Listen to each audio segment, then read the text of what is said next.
It is 8:15. It is Thursday morning, October 9th. We have a couple of friends joining us here in the studio. We have Dwight Richardson and also Brandon Miles. Great to see both of you. Thanks. So, Dwight, we'll start off with you here. You're here to talk about a fine arts festival coming up. Yes, we're excited about this weekend. It's supposed to be a picture-perfect day for this festival. You know, you never know when you do a festival what it's going to be. So we're tickled. The Old Woolen Mill, if people are newer to the area downtown, started in about 1890.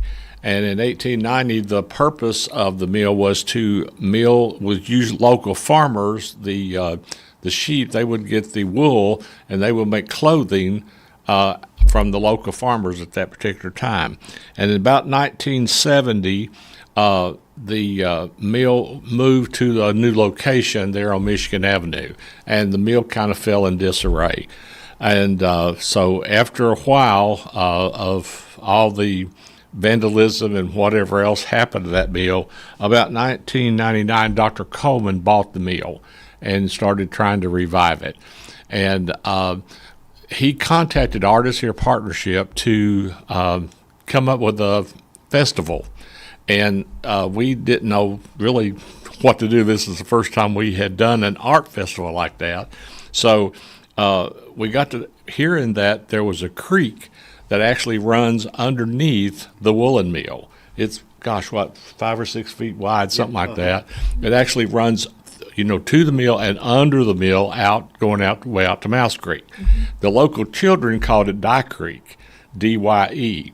And how that got its name back in the 50s, 60s, and 70s when the mill was operational, before any environmental laws, children would play in the creek because they would dump the day dye that they did, maybe red.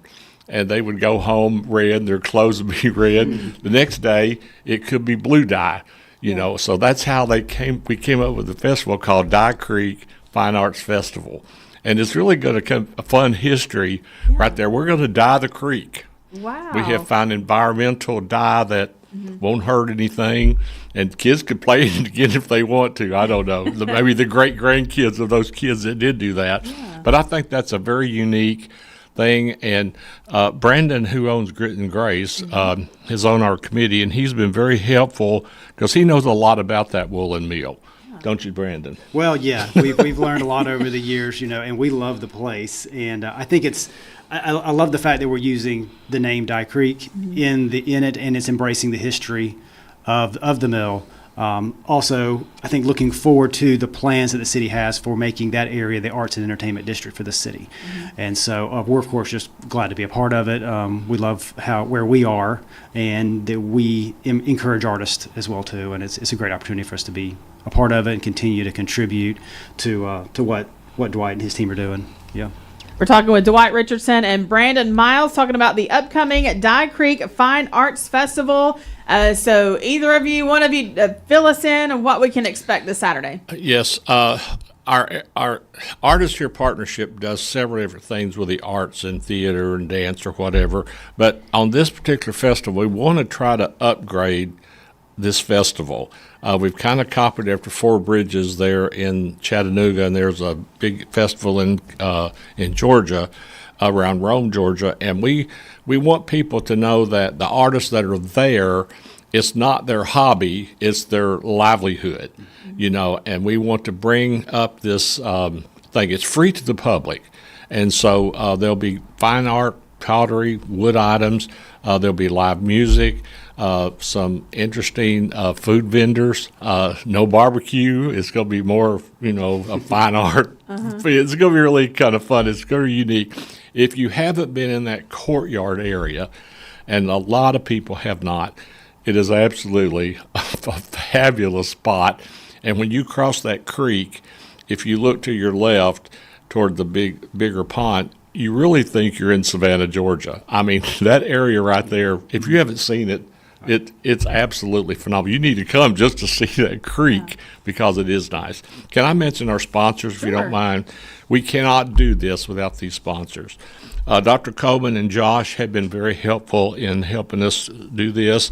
Our presenting sponsor is RMR Legal and Haskell Interiors, Hot Slaw Festival.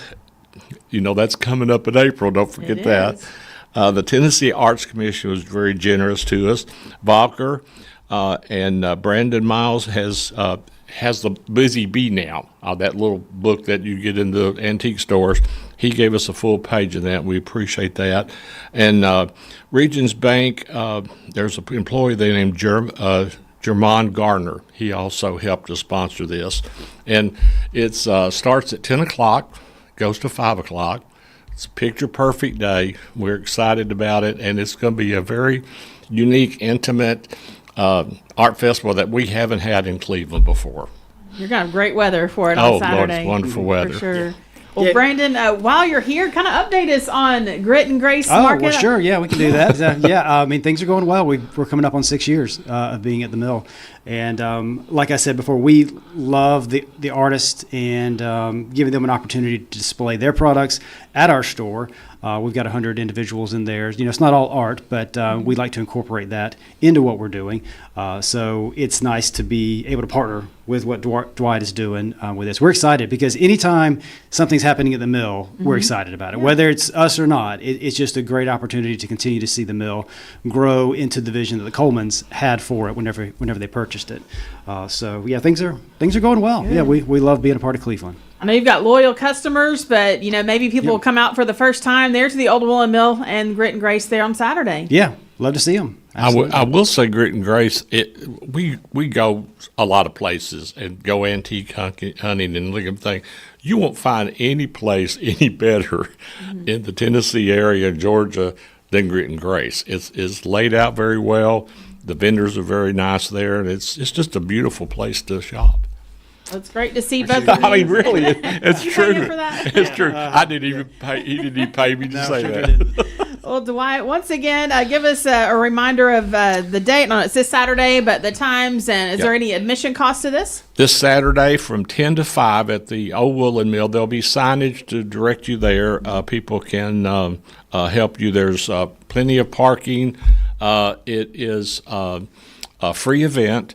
So we want you to purchase art and pottery and whatever. There's a charcuterie lady that will be there for that, and there's a coffee drink, and then First Bloom is right there in the mill. Yeah. So we have plenty of opportunity, but we want the public to come out, buy some art, and look at this area because it's pretty fabulous. It is, yeah. All right, It's the Dye Creek Fine Arts Festival this Saturday from 10 to 5 there at the Old Woolen Mill. Dwight Richardson, Brandon Miles, great to see both of you. Thank you. Thank you.